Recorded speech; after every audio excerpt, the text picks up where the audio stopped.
suis très content de vous retrouver. Merci de prendre du temps pour nous écouter.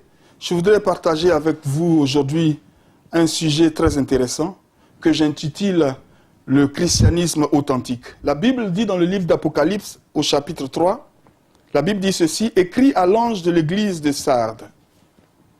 Voici ce que dit celui qui a les 7 esprits de Dieu et les 7 étoiles. Je connais tes œuvres. Je sais que tu passes pour être vivant et tu es mort. Je sais que tu passes pour être vivant et tu es mort. » Je voudrais donc parler aujourd'hui du thème « Le christianisme authentique ». Si aujourd'hui nous considérons que nous sommes chrétiens, si nous pensons que nous sommes chrétiens, si nous avons la foi chrétienne, si nous professons la foi chrétienne, il est important pour nous de nous assurer que cette foi chrétienne est une foi chrétienne authentique. Il est très important pour nous de nous assurer que notre foi est authentique. Nous vivons aujourd'hui dans un monde qui manque d'authenticité, où beaucoup de gens prétendent être des choses qu'ils ne sont pas, où il y a tellement de la course aux choses matérielles, où il y a tellement de la course à l'apparence, où les gens cherchent à maintenir l'apparence. Et donc dans ce monde, nous devons prendre sur nous la responsabilité de nous assurer que notre foi chrétienne est une foi authentique. Ce qui est authentique, c'est une chose dont la réalité, dont l'origine ne peuvent être contestées. C'est une chose vraie, une chose sincère. Une foi authentique, c'est donc une foi vraie, une foi sincère, une foi biblique. Je voudrais parler de quelques marques, 6 marques d'une foi authentique.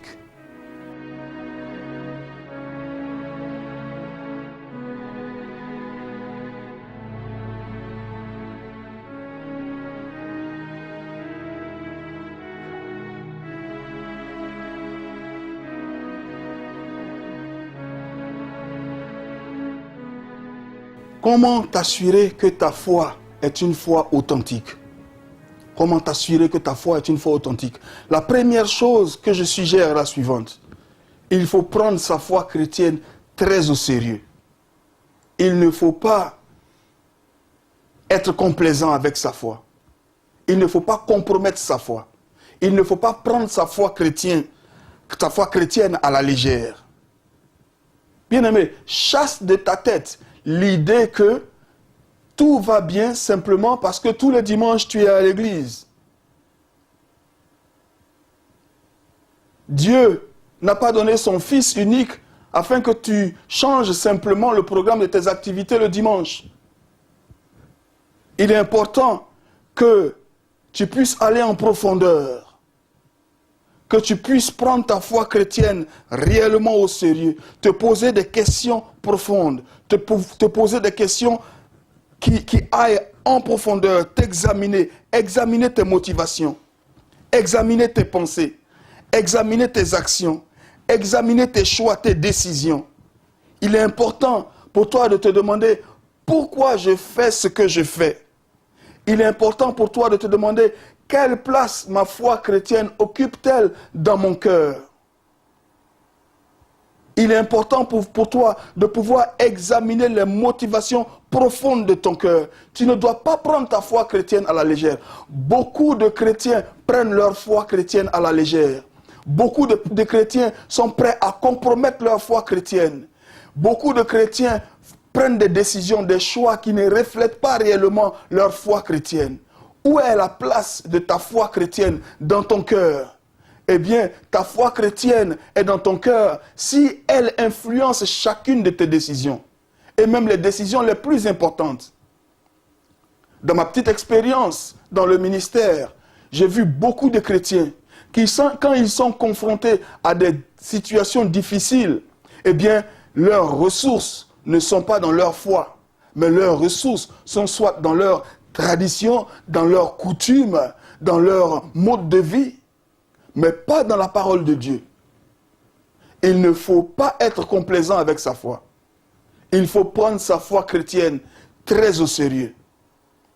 Si vous voulez savoir si votre foi est vraiment authentique, eh bien, la première chose est de la prendre très au sérieux. Vous voyez, pour moi, la chose la plus importante que j'ai dans ma vie, c'est ma foi chrétienne. C'est ma relation avec Dieu. Et cette foi chrétienne doit être prise très au sérieux.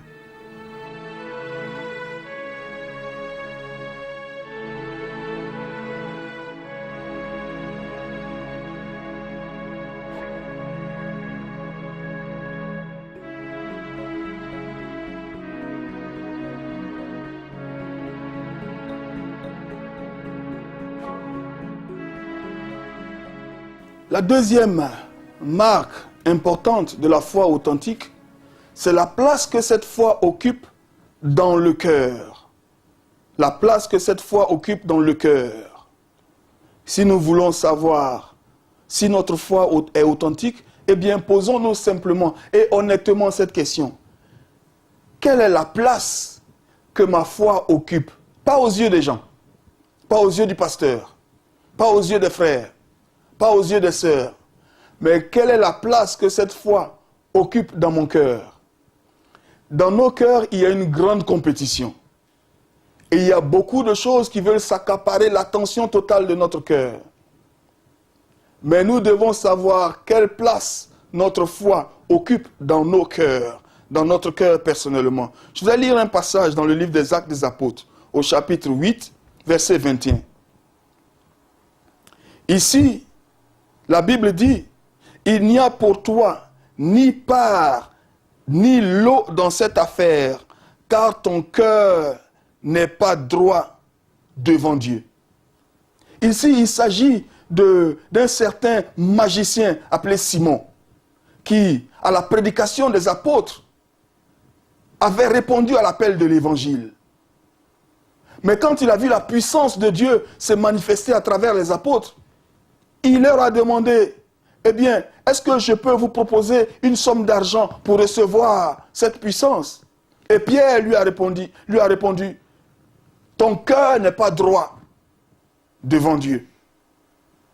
Quelle place ta foi occupe-t-elle dans ton cœur? Ne dis pas simplement Amen, Amen par la bouche quand ton cœur est éloigné de Dieu.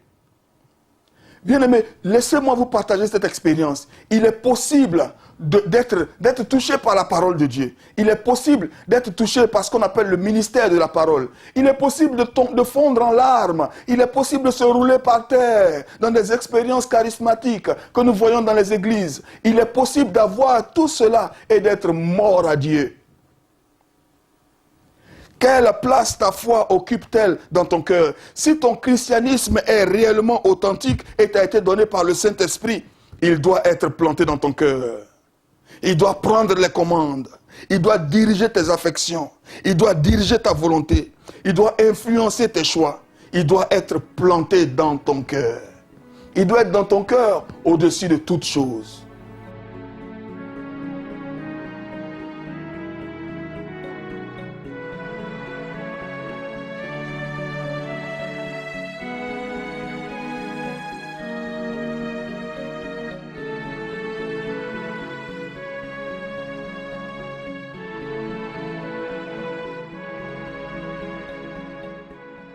La troisième marque importante de la foi authentique, c'est nos sentiments envers le péché.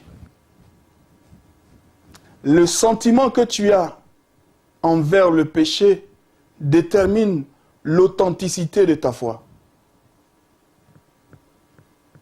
Combien de chrétiens aujourd'hui qui professent la foi chrétienne, mais qui ont, je dirais à la limite, un sentiment d'amitié avec le péché, un sentiment de tolérance du péché. Bien-aimé, comment peux-tu changer une chose que tu tolères? Comment peut-on changer une chose qu'on tolère? Tant qu'on tolère une chose, on sera incapable de la changer. Le sentiment que tu as envers le péché détermine l'authenticité de ta foi chrétienne. Il y a une grande séparation, et c'est la première grande séparation qui s'opère quand quelqu'un devient chrétien. C'est la séparation d'avec le péché. C'est la séparation d'avec le principe du péché. Laisse-moi te donner un exemple. Une femme commet l'adultère. Elle est prise en flagrant délit d'adultère.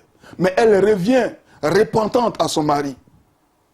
Elle demande pardon à son mari qui est prêt à l'accepter. Imaginez-vous que cette femme vienne demander pardon à son mari au bras de son amant. Non. Quels sont les sentiments que tu as dans ton cœur à l'encontre du péché? Si ton christianisme vient réellement du Saint-Esprit, il produira toujours un sentiment de réjection du péché. Là où il y a le péché, il y a quelque chose en toi qui le rejette. Un sentiment intérieur est vrai. Il te montrera le caractère du péché, le mal du péché, la laideur du péché, la nature diabolique du péché. Il te révélera dans ton cœur que c'est le péché qui a crucifié le Fils de Dieu. Pas seulement une chose regrettable, pas seulement une petite plaie, mais une abomination devant Dieu. Une chose que Dieu hait. Le péché a causé la chute du monde. Vous voyez, les guerres que nous voyons, les divorces, les avortements, toutes ces choses ne sont que les conséquences du péché. Le péché mérite la colère de Dieu. Si ton christianisme est authentique, bien-aimé, tu vas certainement commettre des erreurs, des fautes, des péchés, mais il y a un principe vital en toi qui rejette toute amitié avec le péché. C'est une marque très importante de l'authenticité de ta foi.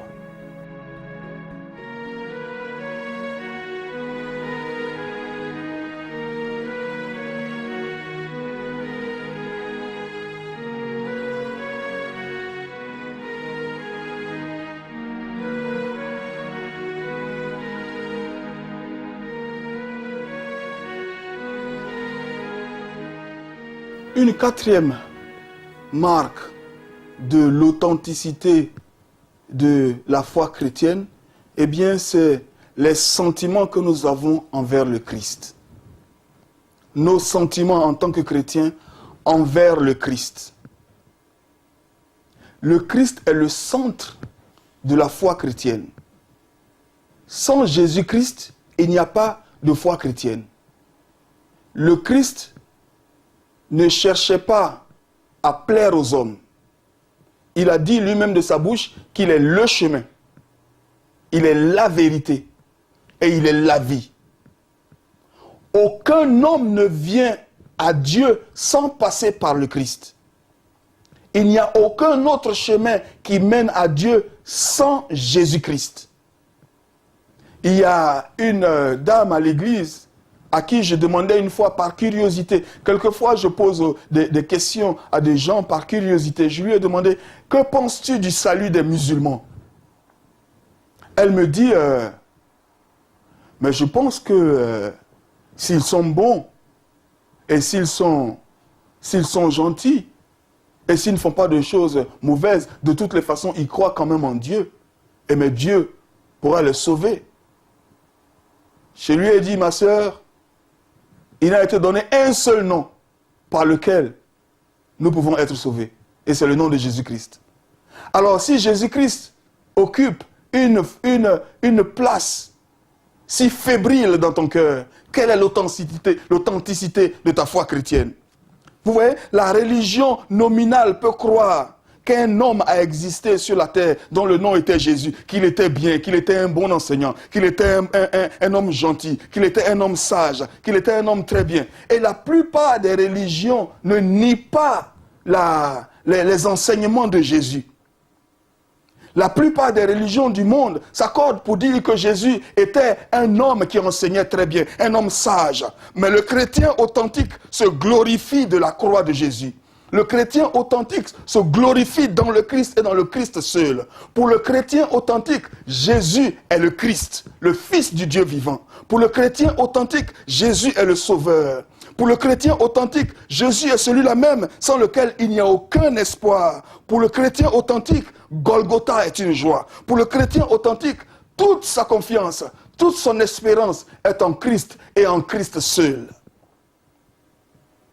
Quelle place Christ occupe-t-il dans ton cœur? dans ta foi chrétienne.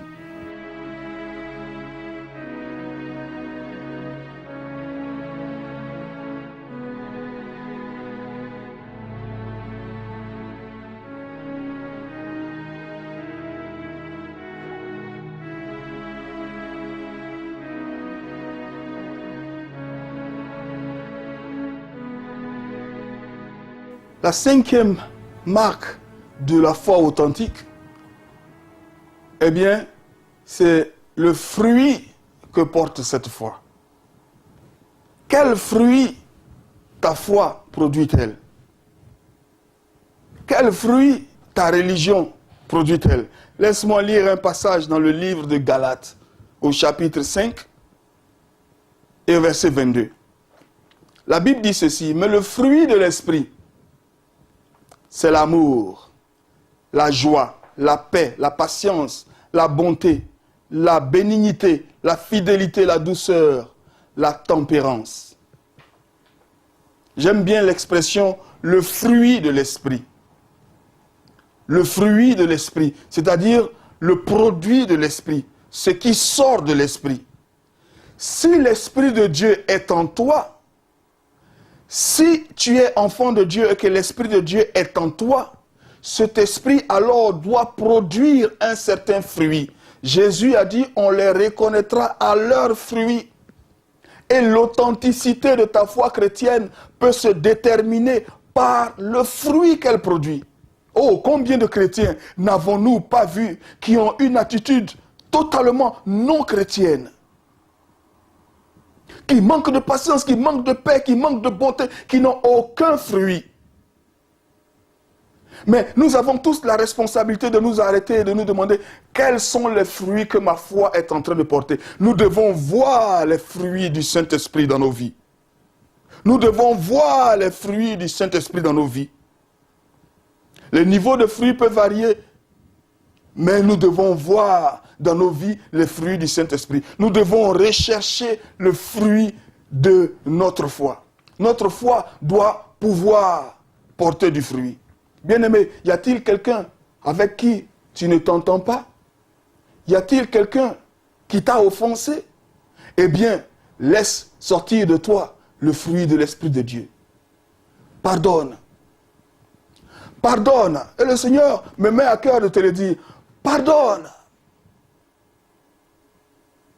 Qu'il y ait en toi le fruit de Dieu. Sois humble. Sois humble. C'est l'orgueil qui précède la chute. Mais l'humilité précède la gloire. Et le fruit de ta foi chrétienne, c'est l'humilité, la douceur. Recherchons ces choses afin que notre foi soit trouvée authentique.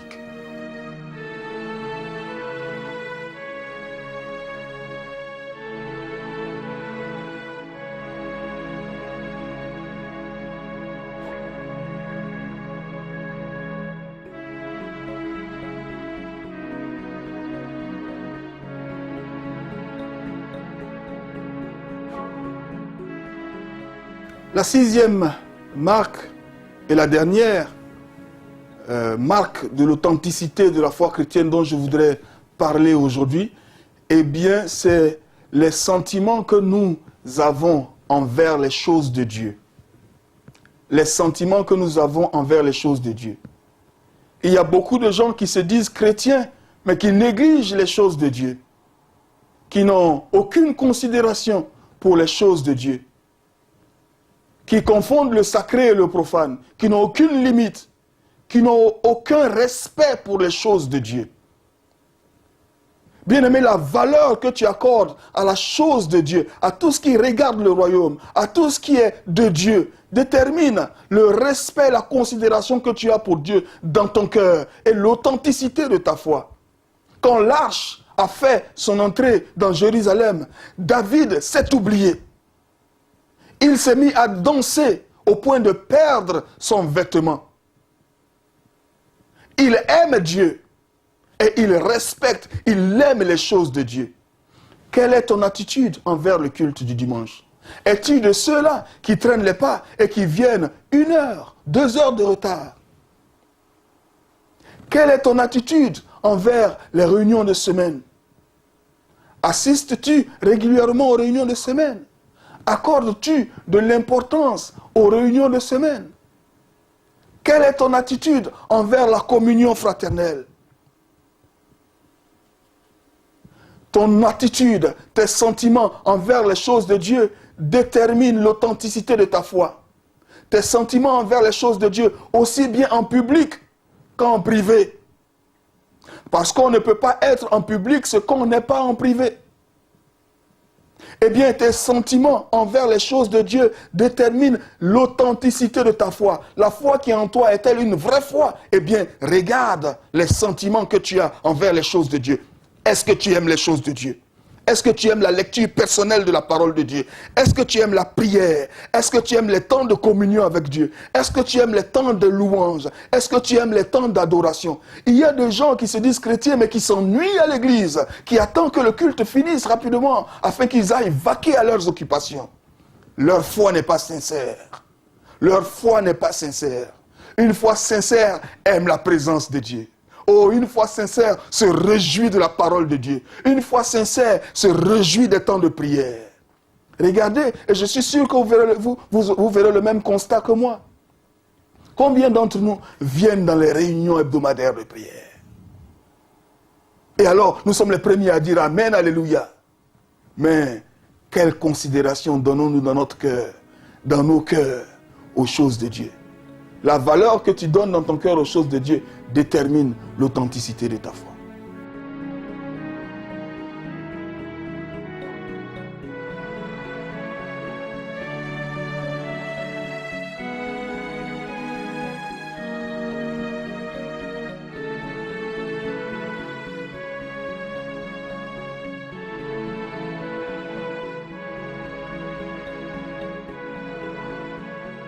En conclusion, je voudrais dire ceci.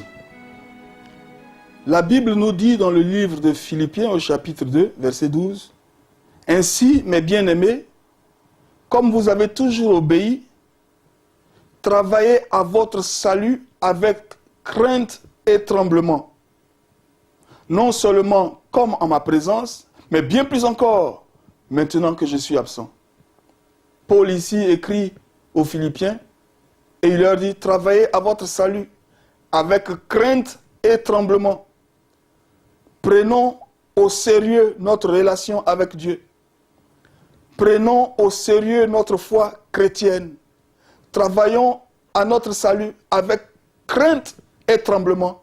Examinons-nous tous les jours pour voir si nous sommes toujours dans la foi. Dieu hait les hypocrites. Dieu n'aime pas l'hypocrisie.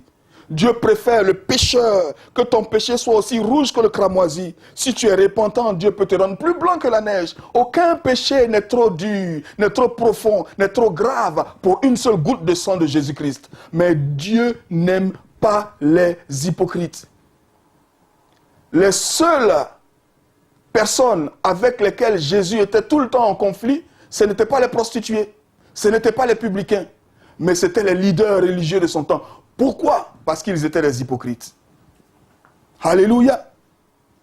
La Bible nous dit dans le livre de Matthieu, chapitre 7, verset 22, « Plusieurs me diront ce jour-là, « Seigneur, Seigneur, n'avons-nous pas prophétisé en ton nom? N'avons-nous pas chassé des démons par ton nom? N'avons-nous pas fait beaucoup de miracles par ton nom? » Alors je leur dirai ouvertement, « Je ne vous ai jamais connu. Retirez-vous de moi, vous qui commettez l'iniquité. » Leur foi n'était pas authentique. Bien-aimé, il est de ta propre responsabilité d'examiner l'authenticité de ta foi. Bénis le Seigneur pour ce qu'il a accompli dans ta vie. Et chaque jour, il est de ta responsabilité de dire, Seigneur, est-ce que je suis encore sur le chemin étroit? Est-ce que je suis sur le chemin étroit? Et si tu recherches cela de tout ton cœur, Dieu t'apportera la confirmation. Il fera habiter dans ton cœur la paix qui surpasse l'entendement. Et tu seras dans la joie. Et la joie du salut remplira ton cœur. Et une foi authentique. Que le Seigneur te bénisse.